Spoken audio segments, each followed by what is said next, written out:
ஆண்டுடைய பரிசுத்த நாமம் மகிமைப்படுவதாக. நீங்கள் சுகமாயிருப்பீர்கள் என்று கர்த்தருக்குள் விசுவாசிக்கிறேன். நல்ல வார்த்தைங்கிறதான இந்த ஒளி தொகுப்பு உங்களுக்கு நிச்சயம் ஆசீர்வாதமாக இருக்கும். நீங்கள் ஆசீர்வதிக்கப்படும் போது எங்களுக்கு எழுதுங்கள். கர்த்தருடைய நாமத்தை மகிமைப்படுத்த அது எங்களுக்கு ஏதுவாக இருக்கும்.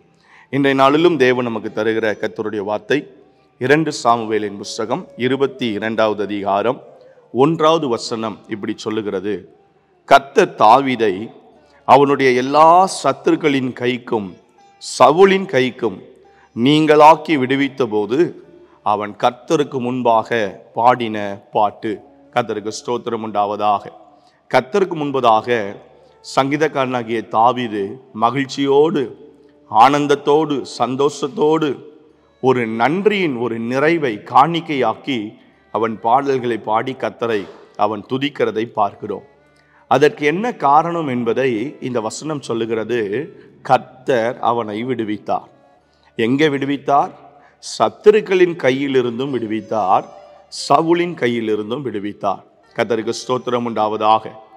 எதிராக வேலை செய்கிற சவுல், எதிராக கிரியை செய்கிற சவுல், தெரிந்த அறிந்த நன்கு பழகின நன்கு ஸ்தோத்திரம் அறிந்திருந்த ஒரு மனிதன் அப்படியே விரோதியாக அவன் மாறுகிறான்.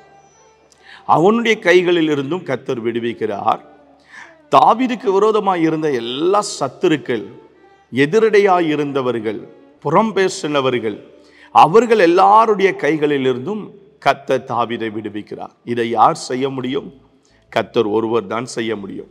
ஒரு மனிதனை எல்லா சத்துருக்களின் கையிலிருந்து விடுதலை ஆக்குகிற ஒரு அதிகாரம் படைத்தவர் நாம் ஆராதிக்கிற ஆண்டவர் ஒருவர் தான். கர்த்தருக்கு ஸ்தோத்திரம் உண்டாவதாக.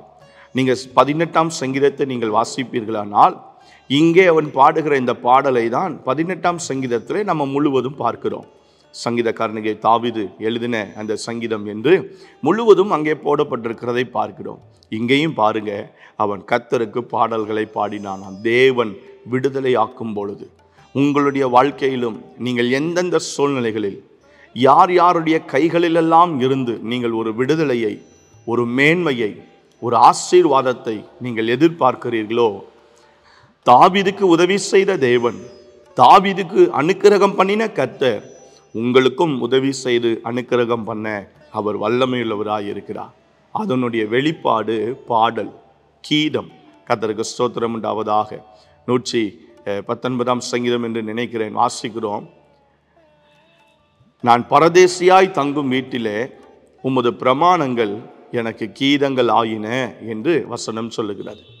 பரதேசியாய் இந்த பூமியில நாம் சஞ்சரிக்கிறோம். சஞ்சரிக்கிற இந்த பூமியில் ஜெயம் என்பது நம்ம எல்லாருக்கும் அவசியமான ஒன்று. அந்த ஜெயத்தை, வெற்றியை தாவீதுக்கு கர்த்தர் அருளினவர், உங்களுக்கும் அருள அவர் வல்லமையுள்ளவராக இருக்கிறார். நீங்கள் செய்ய வேண்டியதெல்லாம் கர்த்தரை துதிங்க, கர்த்தரை பாடல்களால் மகிமைப்படுத்துங்க, வசனங்களினால மகிமைப்படுத்துங்க, தியானங்களினால கர்த்தரை மகிமைப்படுத்துங்க. அவர் செய்த எல்லா உபகாரங்களுக்காகவும் நான் எண்ணத்தை செலுத்துவேன், இரட்சிப்பின் பாத்திரத்தை எடுத்துக்கொண்டு உம்மை தொழுது கொள்வதே அல்லாமல் வேறொன்றும் என்னால் செய்ய முடியாது என்று சொல்லி கர்த்தருடைய நாமத்தை மாத்திரம் நீங்கள் மகிமைப்படுத்துங்கள். கர்த்தர் நிச்சயம் உங்கள் வாழ்க்கையில் நீங்கள் விரும்புகிற ஜெயத்தை ஆண்டவர் தருவார். நல்ல பிதாவே, இந்த வார்த்தையின்படியே இந்த ஜனங்களை ஆசீர்வதித்து தாவீதை விடுதலையாக்கின தேவனுடைய கரம் உம்முடைய பிள்ளைகளையும் விடுதலையாக்கும்படியா நாங்கள் ஜெபிக்கிறோம். எதிர்பார்க்கிற எல்லா நன்மைகளும் அப்படியே கை கூடட்டும் ஆண்டவரே. உம்முடைய நாமம் மகிமைப்படட்டும்.